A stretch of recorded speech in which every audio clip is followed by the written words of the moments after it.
When it comes to survival, a portable stove is essential for cooking meals and boiling water. Today, we'll show you how to build a DIY portable stove that's both affordable and compact.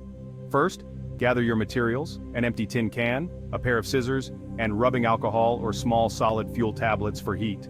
Start by cutting vents into the can to improve airflow. Next, test your stove. Fill the base with your chosen fuel, light it carefully, and ensure the flame is steady. Remember, this setup is lightweight and perfect for emergencies or camping trips. This stove is ideal for boiling water, cooking simple meals, or sterilizing equipment. It's compact, easy to store, and can be made with materials you already have. Preparedness is about resourcefulness. Building your own portable stove gives you an edge, whether you're planning for emergencies or your next outdoor adventure.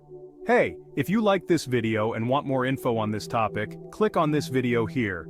You can also get more life-saving information at isurvivethrive.com. Don't forget to subscribe to our I Survive Thrive YouTube channel. Check the description below for helpful links.